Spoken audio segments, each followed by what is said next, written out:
everyone, and welcome back to Revolutionary War Rarities, the podcast from the Sons of the American Revolution. We are in Season 3, and today's episode is entitled Revolutions Everywhere. My name is Jim Griffith. And my name is Jim Maple. And Jim, we are in a special place. We've recorded numerous episodes in this location, but we are in the room called the Crake Room, which is part of the Sons of the American Revolution Genealogical Library located on Main Street, Museum Row in downtown Louisville. And we want to reach out to each of you if you're ever in Louisville and want to come and check out our library or do some research. It's a great place to come and visit. And you're certainly welcome here. Well, Jim, you know that leaders and governments have created examples which people have followed for years. Great and principled leaders have given the world great examples to follow. Not so principled leaders have given us bad examples, which sadly have also been followed. So there are countless examples and actions in history that have been used to impact the world for both good and bad. That's true. A great example for good was the Declaration of Independence. It was absolutely huge at that time and began something that did not end with the American Revolution. It had a global impact, and I don't mean just because it started a world war, which is what the revolution was. Well, that is exactly right. The Declaration of Independence served as a good example, and the American Revolution showed other countries the possible results. So similar actions were taken by other countries to achieve independence.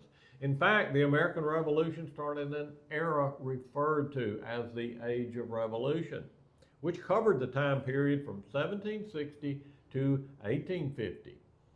But there were additional revolutions beyond the 1850 time frame that could be argued happened as a result of the American Revolution.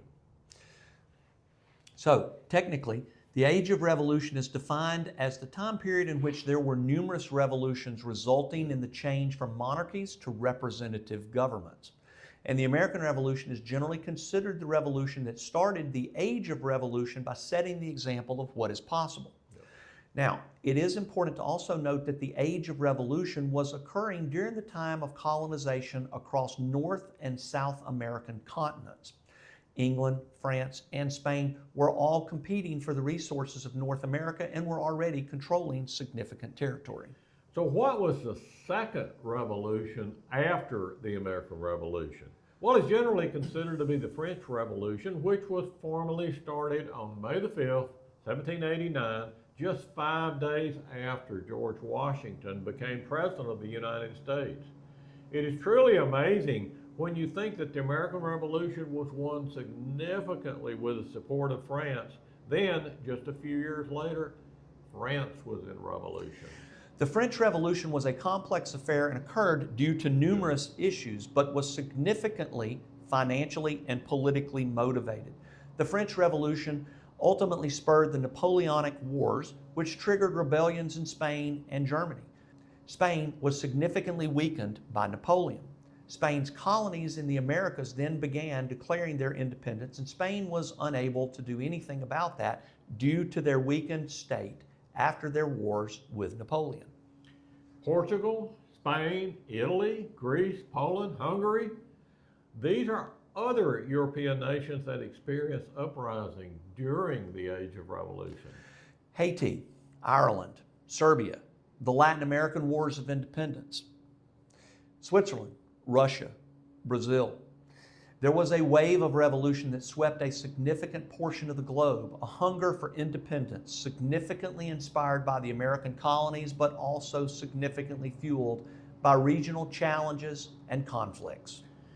So where did the thoughts originate that led to these conflicts? Well, there were numerous individuals who brought forth the thought process of republicanism and self-government, personal freedom, and independence. And these individuals certainly included Thomas Paine, but were also a well-known parliamentarian named Edward Burke. Our founding fathers, such as Benjamin Franklin, Jim, also played a role. Now, when the dust settled at the end of the Age of Revolution, there were numerous changes in government across Europe, North America, and South America that resulted in increased personal freedom, land ownership, and republicanism, and a significant decrease in monarchies. And much of this followed the examples set by the American colonies. It is true that some of the monarchies fell, but were then reestablished too. This was a period of significant political unrest. There were numerous wars that resulted in tremendous change in government around the world, not just in North America. So if there is a time when you think that your vote is not important, think again. Votes establish attitudes in government, and we vote in many ways, with a ballot, with our money, with our attitudes, with the examples that we set.